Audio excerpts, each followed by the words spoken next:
The bullet cut through the air like a streak of fire for only a second before it aimed right at Erahan's heart. Jinho Kim did not stop to think. Thinking would have meant staying safe behind the heavy floor buffer he had been pushing.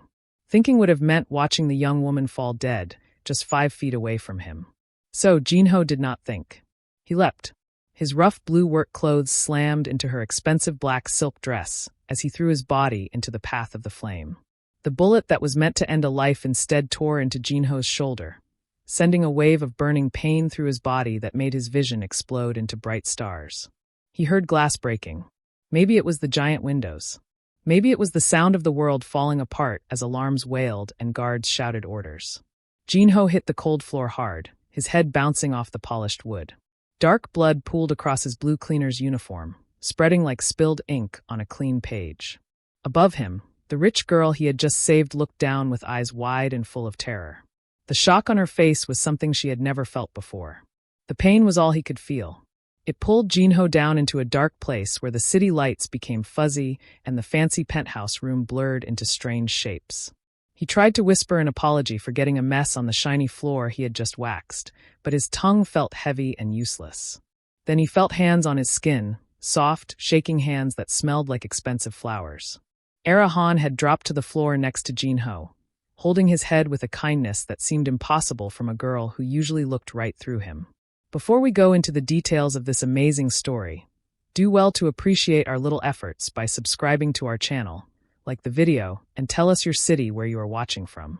To the people who lived in the Han Group penthouse, Jinho Kim was as invisible as the glass walls he polished every night.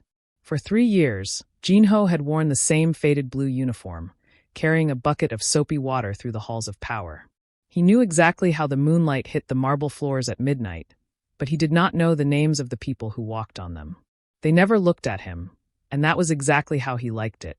To the wealthy, he was just a shadow that kept their world clean.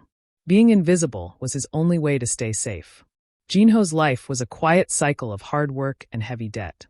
Every bit of money he earned went toward the mountain of hospital bills his father had left behind. He lived in a tiny basement room where the air was thick and the ceiling was so low, he could barely stand up straight. But when he was up here, 60 stories above the city, he felt like he could breathe. He spent his shifts watching Erahan from a distance. She was the billionaire's daughter, a woman who looked like she was made of light and expensive silk. To a man like him, she was a beautiful painting he was not allowed to touch.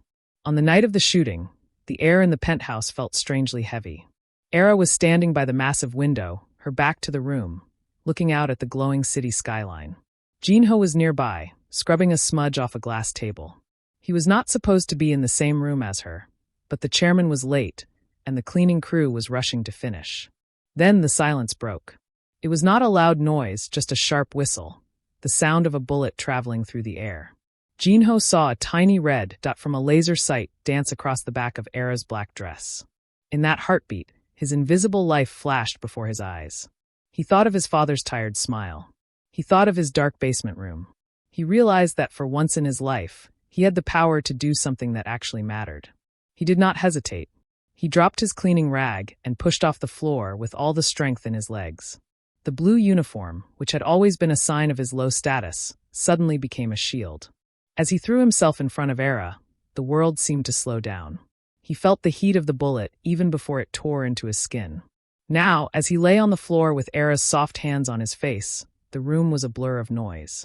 Heavy footsteps thundered across the wood. The chairman's guards, who usually shoved Jinho out of the way, were now shouting into their radios. Above the chaos, a tall, dark shadow stepped into the room. Chairman Sungmin Han did not look at his daughter first. Instead, his cold eyes landed on the man in the blue uniform bleeding on his expensive floor. Jinho tried to hold on to the light in Era's eyes, but the darkness was winning. His last thought was a terrifying realization. He would never be invisible again. Era's scream was a sharp, jagged sound that seemed to echo forever against the floor-to-ceiling windows. It was a sound that did not belong in a place this expensive. She was still on her knees, her fingers digging into the rough fabric of Jinho's blue sleeves. Her face was pale, and her breath came in short, ragged gasps. Every time she looked at the dark red stains spreading across the polished wood, her voice rose in another wave of panic. The blue neon lights of the penthouse flickered, casting long, shaky shadows across the room. Outside, the city was still glittering, completely unaware of the violence that had just happened 60 stories up. The air smelled like burnt electricity and expensive perfume. Jinho tried to focus on those lights, but they were starting to dance and spin. He felt a strange coldness spreading from his shoulder all the way to his fingertips. Then the heavy double doors swung open. The sound of polished leather shoes clicking against the wood was slow and steady. It was a calm, rhythmic sound that silenced the room. Chairman Sung Min-han walked in, his long gray coat fluttering behind him. He did not run to his daughter. He did not cry out in fear. He stood there for a moment, his face as hard as a stone statue, taking in every detail of the shattered glass and the bleeding man. "Father!" Era sobbed, her voice breaking. She looked up, reaching out for comfort, but the chairman's eyes were already moving past her. He looked at the bullet hole in the glass, then down at Jinho. "Is she hurt?" the chairman asked. His voice was deep and cold, like ice cracking in the middle of winter. "No," one of the guards answered, bowing his head low. "The cleaner," he jumped in front of the shot. The chairman stepped closer until his expensive shoes were only inches away from Jinho's face. Jinho looked up, his vision blurring. He wanted to whisper that he was sorry for the mess, but the words would not come. The chairman did not look grateful. He looked annoyed, as if Jinho was a difficult problem that needed to be solved. "Get him out of here," the chairman ordered. "Do not take him to a public hospital. Use the private elevator and take him to the estate's medical wing. If the press finds out a cleaner was shot in my home, it will be a disaster for the company." "But he saved me," Era cried out, her voice echoing through the massive room. The chairman did not answer her. He just signaled to his men. Strong hands grabbed Jinho's arms, pulling him away from Era's touch. As they dragged him toward the shadows of the private hallway, the bright neon lights finally faded into a single, tiny dot, and the world went completely dark. Darkness did not leave all at once. It faded into a blurry, blinding white that hurt Jinho's eyes. Stinging weight in his shoulder pinned him down. His breath hitched as the memory of the fiery bullet returned, making his heart race against the rhythmic beep of a machine nearby. He wasn't in the penthouse anymore. The smell of floor wax and gunpowder had been replaced by the sharp, clean scent of chemicals and expensive air. As his vision cleared, Jinho realized he was in a room that looked more like a five-star hotel than a hospital. The walls were a soft cream color, and the bed beneath him was far more comfortable than the thin mattress in his basement apartment. He looked toward the bedside table, hoping to find his cracked smartphone or the metal key to his locker. He needed to call the hospital where his father's bills were sent. He needed to tell his boss why he hadn't finished his shift. But the table was bare. There were no phone, no wallet, and no sign of the dusty work boots he had worn for years. Panicked, he tried to sit up, ignoring the flare of heat in his bandages. He looked around for his blue uniform, but it was nowhere to be found. In its place, a set of high-end gray loungewear sat neatly folded on a chair. He reached for the drawer of the nightstand, pulling it open with a shaky hand. It was empty. It was as if Jinho Kim, the cleaner with the mountain of debt and the invisible life, had simply stopped existing the moment he fell to the floor. The small, physical things that proved he was a person, his ID card, his bus pass, the photo of his father in his wallet, were all gone. The room was silent, but the silence felt heavy and dangerous. He looked at his wrist, where his cheap plastic watch should have been, but his skin was bare. He felt like a ghost haunting a beautiful cage. He was alive, but the world he knew was disappearing. Just as he was about to call out for help, the door slid open with a soft hiss. The light from the hallway spilled in, and Jinho realized that while the bullet hadn't killed him, the man who saved him was about to finish the job of erasing who he used to be. If this story interests you, kindly hit the like button and subscribe to our channel just to encourage our little beginning. The footsteps were the same ones Jinho had heard before, slow, heavy, and full of power. Chairman Sung Min-han walked into the light, his face as cold and unreadable as a piece of granite. He did not ask how Jinho was feeling, and he did not offer a smile. He simply sat in the leather chair by the bed and adjusted the crisp sleeves of his expensive suit. "You did a very brave thing, Mr. Kim," the chairman said.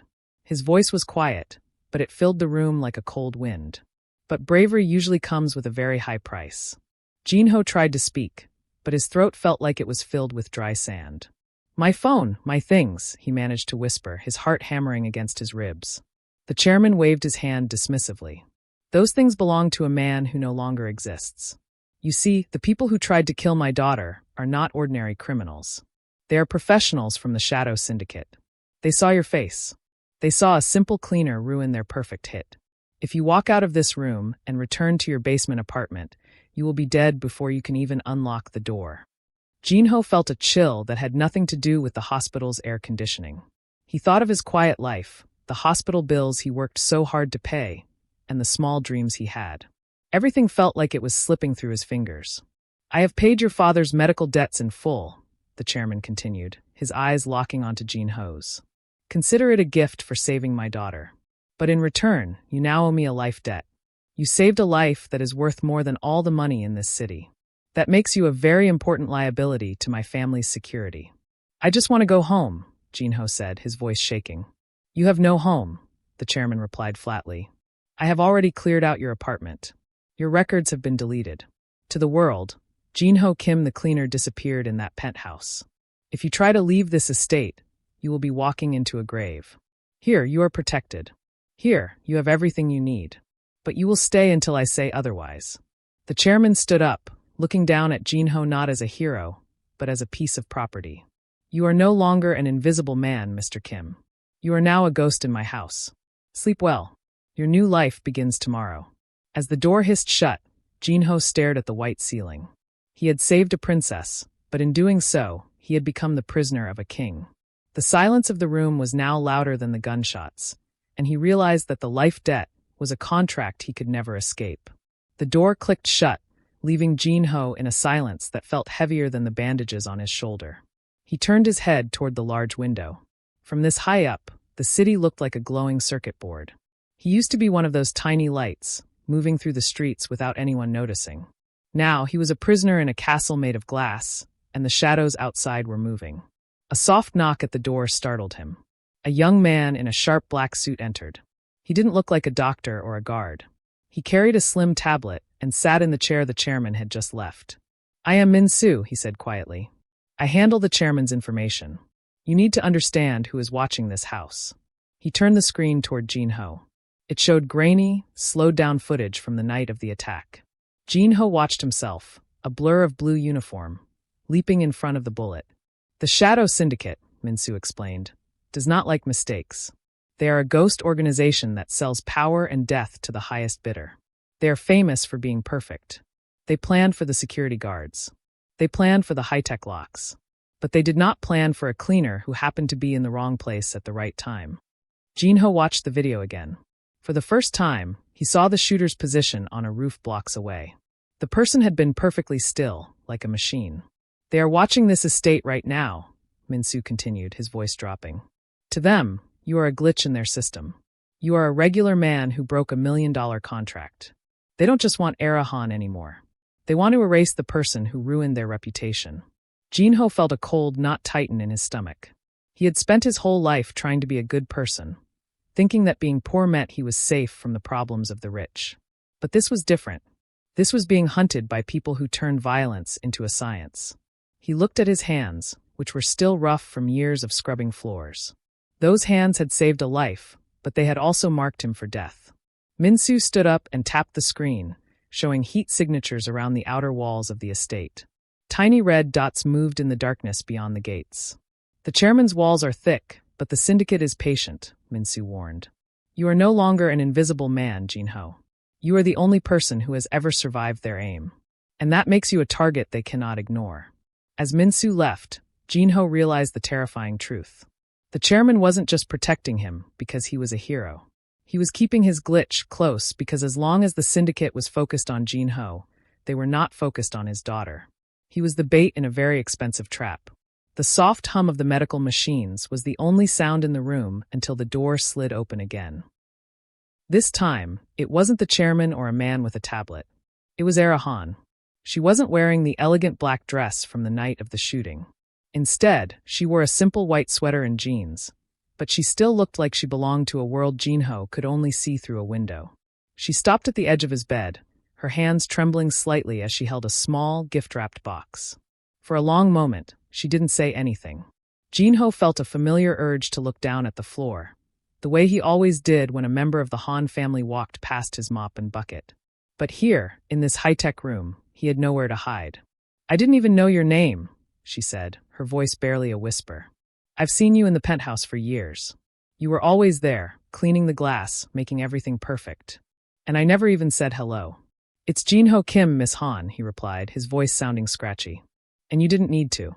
I was just doing my work." "Your work wasn't supposed to include taking a bullet for me," she said, stepping closer. She placed the box on the bedside table. "The doctors say you'll recover, but my father told me what happened to your apartment and your things. He told me you're staying here now, as my protection." She looked at him with eyes full of guilt. It was a heavy, painful look that made Jin-ho feel uncomfortable. To her, he was a hero who had lost everything. To him, he was just a man who had followed an instinct he didn't quite understand. "You shouldn't feel bad," Jin-ho said, trying to sit up straighter despite the pain. "In my world, we are used to being invisible. I saw the red light on your dress, and I just moved. It wasn't about being a hero. It was just what needed to happen." "My father calls it a life debt," Era said, her brow furrowed. "He talks about it like it's a business deal. But I see the bandages. I see how much pain you're in because of me." "It's not a deal to me," Jin-ho said firmly. "The chairman said I'm a target now, too. Protecting you is the only way I stay alive. So, it's not just for you. It's for both of us." Era reached out as if to touch his hand, but she pulled back at the last second. "I've lived my whole life surrounded by people who are paid to be near me," she said softly. "But you're the first one who actually gave something up for me. I won't let my father treat you like a tool, Jin-ho. I promise." As she turned to leave, Jin-ho realized that the Arahan protocol had begun. He was no longer a shadow in her home. He was a part of her life.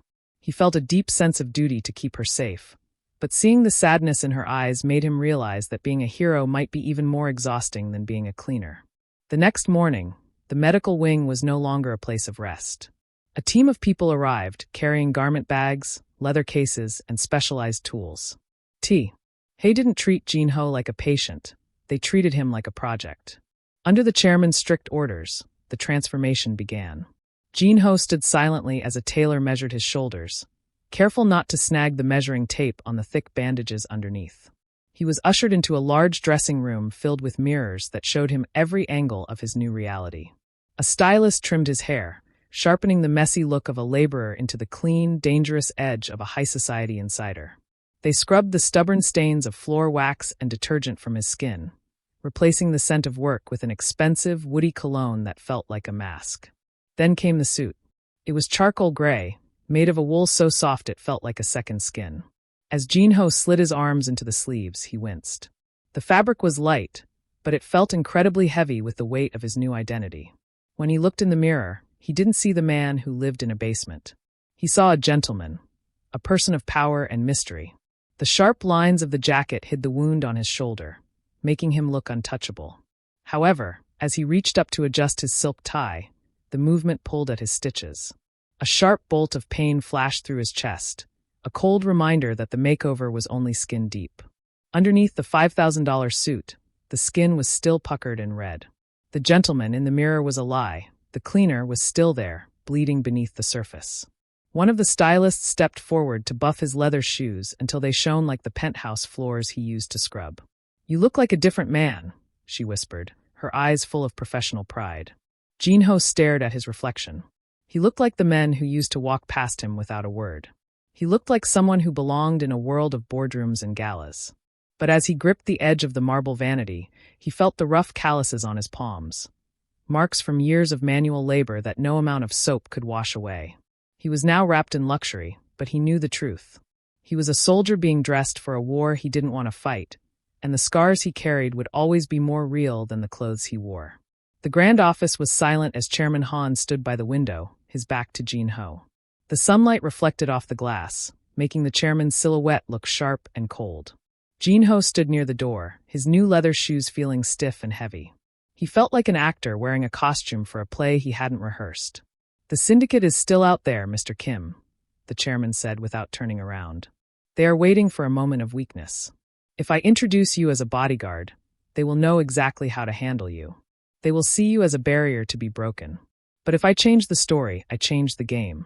Jin-ho frowned, his hand instinctively touching the bandage wound beneath his suit jacket. What kind of story?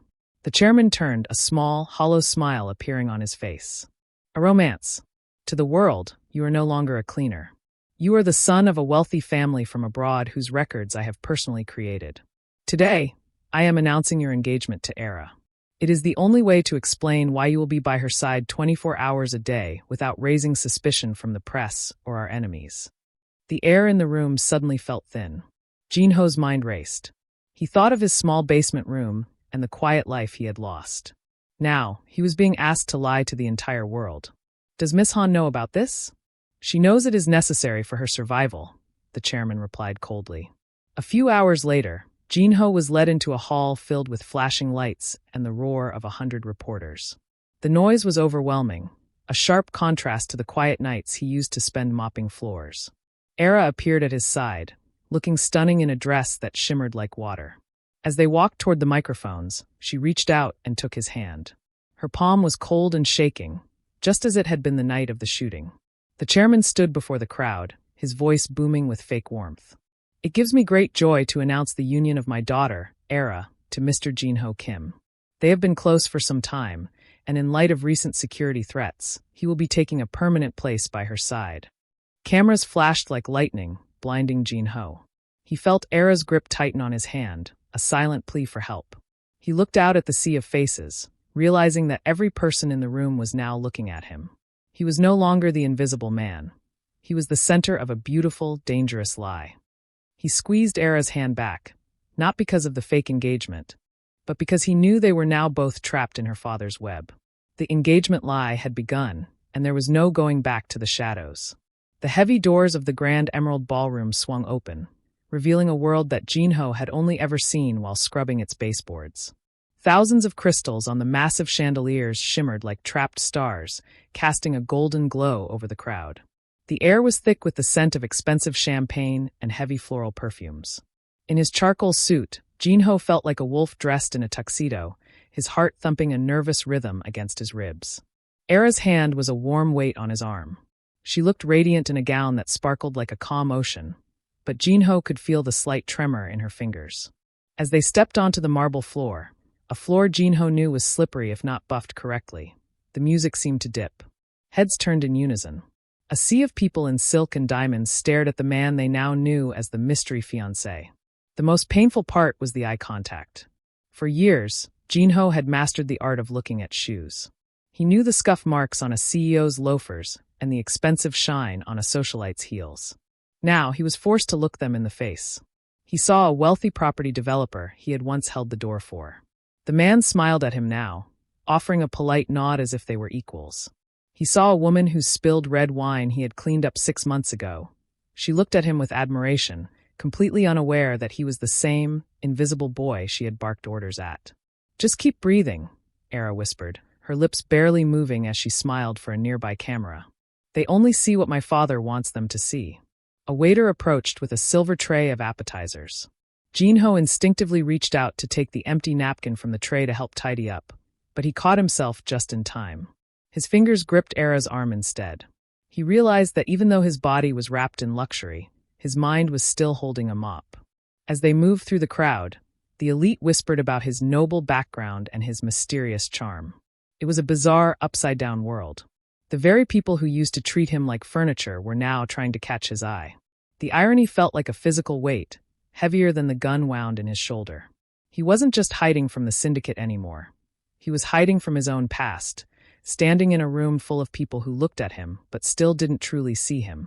The gala was at its peak when the air suddenly changed.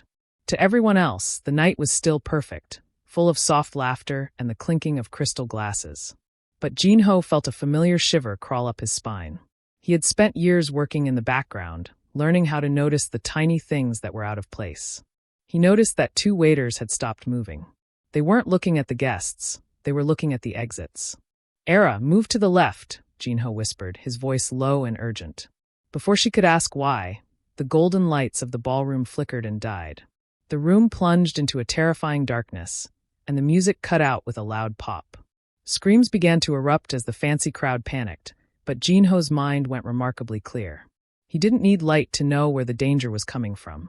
He remembered the layout of the room perfectly because he had studied the floor plans while learning where to plug in his cleaning equipment weeks ago. A red laser dot appeared on the wall near Era's head. Jinho didn't wait. He grabbed her waist and pulled her behind a heavy marble pillar just as a silenced shot hissed through the air, shattering a champagne tower behind them. The sound of falling glass was like rain on a tin roof. "Stay down," Jinho commanded.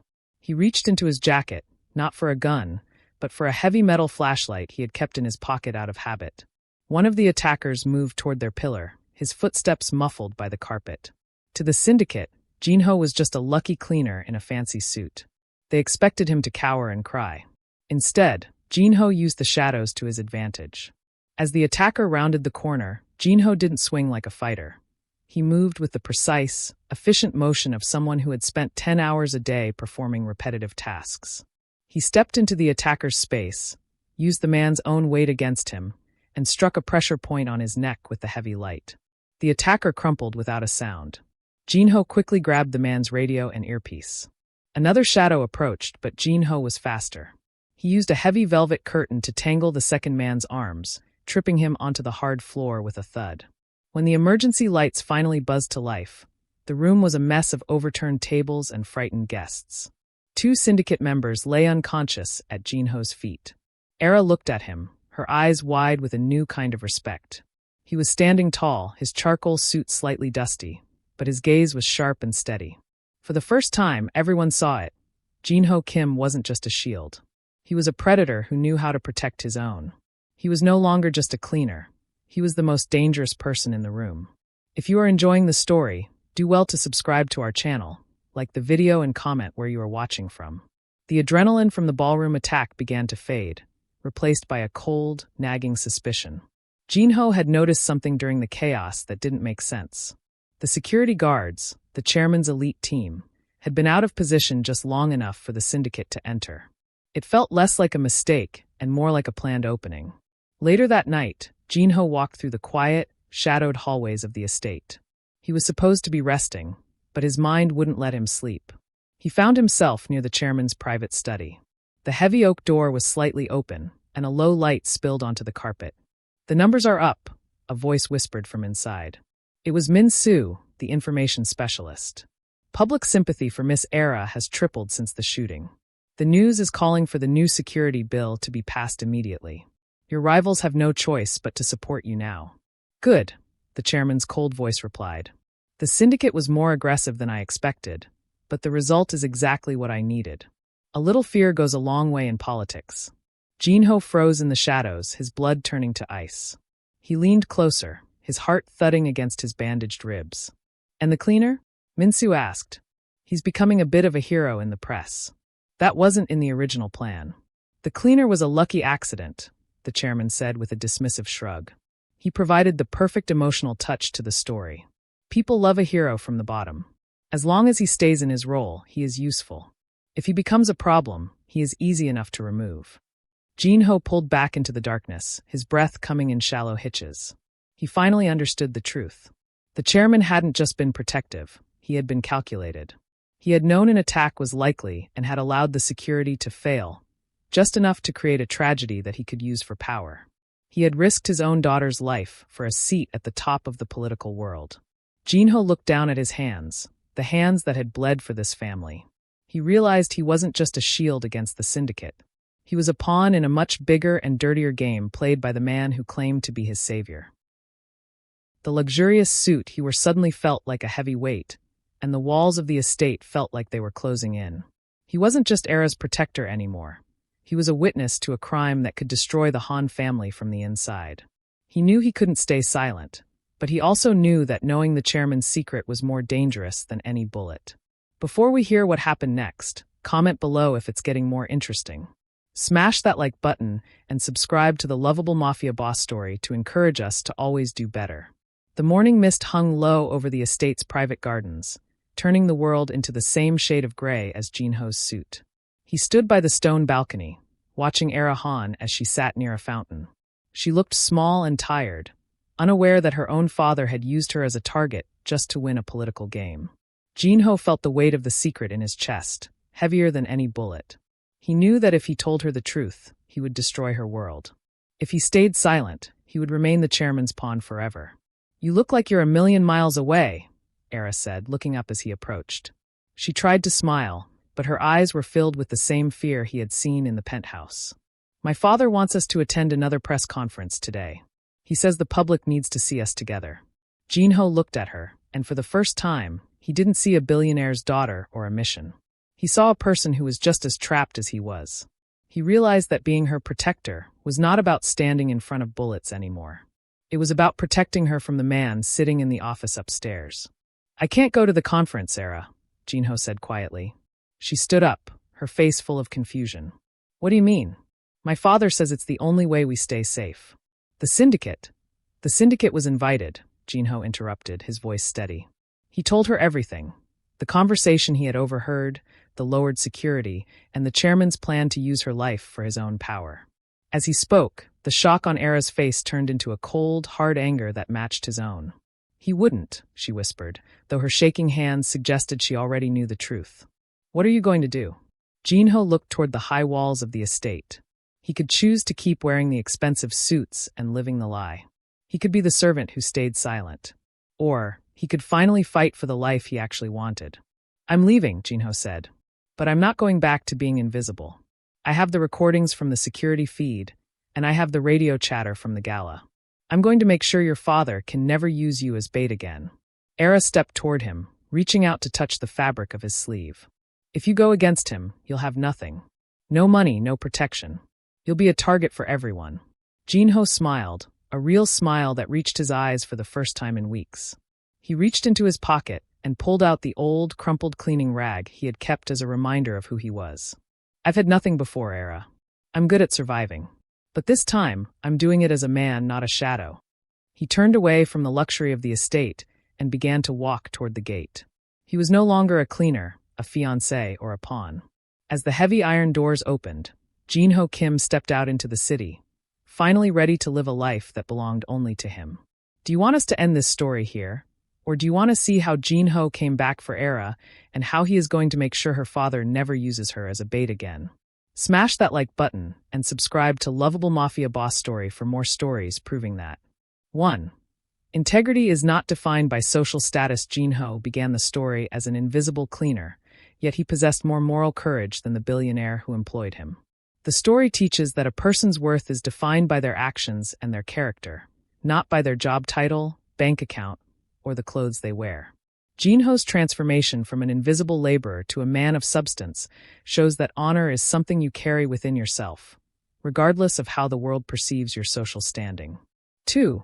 Power without morality is a trap. Chairman Han serves as a cautionary tale about the dangers of unchecked ambition. By treating his own daughter and Jin-ho as pawns in a political game, he dehumanized the people closest to him. The story illustrates that when individuals achieve power but lose their moral compass, they become isolated and paranoid. Ultimately, the chairman's desire to control everything led to his downfall, proving that influence bought through manipulation is fragile and unsustainable. 3. The courage to choose truth over comfort. Jin-ho was offered a gilded cage, a life of luxury, protection, and status, if he agreed to play along with the chairman's lies. He could have chosen to stay comfortable and wealthy as the chairman's fiancé. Instead, he chose the difficult path of truth. This moral lesson emphasizes that true freedom comes at the price of comfort. Standing up for what is right often means walking away from security, but it is the only way to maintain one's dignity and reclaim control over one's own destiny. 4.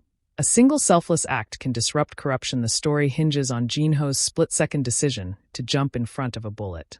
That single act of altruism set off a chain reaction that slowly dismantled the chairman's web of lies. It teaches that even the smallest, most powerless person can become a catalyst for change. By refusing to be a silent bystander, Jin-ho disrupted a corrupt system that seemed immovable, showing that moral bravery, even when it starts small, has the power to shift the course of history. Do well to tell us what you learned from the story and subscribe to our channel to encourage us to do better next time. See you in our next one.